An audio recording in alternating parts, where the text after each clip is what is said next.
c'est tout le chapitre 26 jusqu'au 32. Tout le chapitre 26. Et bonjour. On continue la lecture dans Actes. Donc tout le chapitre 26, de 1 à 32. Le thème, c'est en présentant sa défense devant le roi Agrippa, Paul a simplement exposé les événements passés.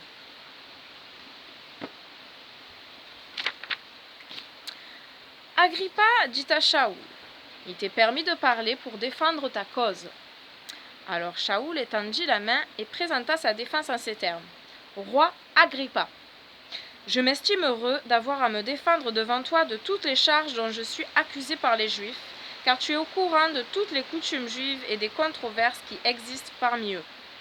C'est pourquoi je te prie de m'écouter avec patience. Ainsi, ma manière de vivre depuis ma jeunesse, tant dans mon propre pays qu'à Jérusalem, est connue de tous les Juifs. Ils me connaissent depuis longtemps et peuvent donc témoigner, s'ils le veulent, que j'ai vécu comme un farouche, suivant le parti le plus strict de notre religion. Farouche, c'est Kouchim, c'est pharisien. N'est-ce pas ironique que je sois mis en jugement ici à cause de mon espérance dans la promesse faite à nos pères? Car c'est à l'accomplissement de cette même promesse que les 12 tribus aspirent lorsqu'elles rendent leur culte à Dieu avec ardeur, jour et nuit. Pourtant, c'est à cause de cette espérance, ô Majesté, que je suis mis en accusation par les Juifs.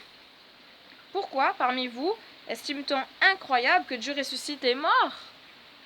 J'ai moi-même pensé qu'il était de mon devoir de combattre par tous les moyens le nom de Yahushua de Nazareth. C'est ce que j'ai fait à Yerushalayim. Après avoir reçu toute autorité des chefs Kohanim, j'ai moi-même jeté en prison un grand nombre de ceux qui appartiennent au peuple de Dieu. Et quand on les mettait à mort, je donnais mon suffrage contre eux. Souvent, j'allais d'une synagogue à l'autre pour les punir et pour les obliger à blasphémer. Et dans l'excès de ma fureur contre eux, j'allais les persécuter jusque dans les villes étrangères. C'est dans ce but que je me suis rendu à Damas, avec les pleins pouvoirs et l'autorité que m'avaient donné les chefs Kohanim. J'étais en chemin et il était midi. Ô Majesté, c'est alors que j'ai vu une lumière qui venait du ciel, plus éclatante que celle du soleil et qui resplendissait autour de moi et de mes compagnons de voyage. Nous sommes tous tombés à terre, puis j'ai entendu une voix qui me disait en hébreu, « Shaoul, Shaoul !» Paul, Shaoul. « Pourquoi ne cesses-tu pas de me persécuter? Il est dur pour toi de ruer contre les aiguillons. » J'ai répondu, « Qui es-tu, Seigneur ?»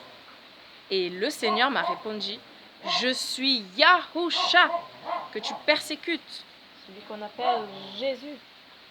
Mais relève-toi et tiens-toi debout.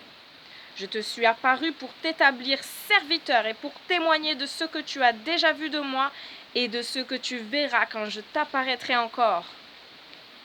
Je te délivrerai du peuple et des goïms. Je t'envoie pour que tu leur ouvres les yeux, afin qu'ils passent de l'obscurité à la lumière, de la puissance de l'adversaire à Dieu, et qu'ainsi ils puissent recevoir le pardon des péchés et une place parmi ceux qui ont été mis à part pour la sainteté le jour où ils ont mis leur confiance en moi. » Amen. Ainsi, roi Agrippa, je n'ai pas désobéi à la vision qui est venue du ciel. Au contraire, j'ai annoncé premièrement à Damasek, puis à Yerushalayim et dans tout Juda, ainsi qu'aux Goïm, qui devaient s'éloigner de leurs péchés et se tourner vers Dieu afin de pratiquer des œuvres qui correspondent à cette repentance. C'est pour cette raison que les Juifs m'ont saisi dans le temple et ont tenté de me tuer. Mais j'ai bénéficié de la protection de Dieu. Alléluia. C'est pourquoi, jusqu'à ce jour, je suis encore là pour témoigner aux petits et aux grands, ne disant rien d'autre que ce que les prophètes et Moïse ont déclaré devoir arriver, que le Messie mourrait et que, relevé le premier d'entre les morts, il proclamerait la lumière au peuple et au goïm. Et comme il en était arrivé là de sa défense, Festus cria d'une voix forte: « Shaoul, tu n'es plus toi-même!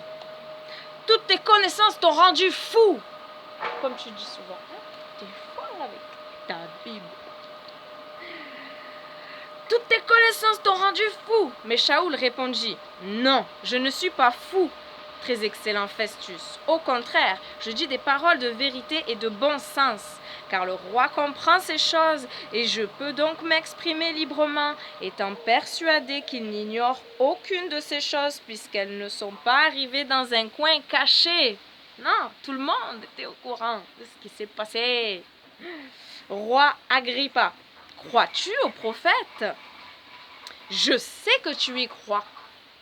Agrippa dit à Shaoul: essaies-tu de me persuader de devenir messianique en si peu de temps? Shaoul répondit: qu'il faille peu ou beaucoup de temps, je prie Dieu que non seulement toi, mais tous ceux qui m'écoutent aujourd'hui, vous puissiez devenir tel que je suis, à l'exception de mes chaînes, vu qu'il était prisonnier. Alors le roi se leva, ainsi que le gouverneur, Bérénice, et tous ceux qui étaient assis avec eux. Après s'être retirés, ils se dirent les uns aux autres: cet homme n'a rien fait qui mérite la mort ou la prison. Alors Agrippa dit à Festus, s'il n'en avait pas appelé à l'empereur, il aurait pu être relâché.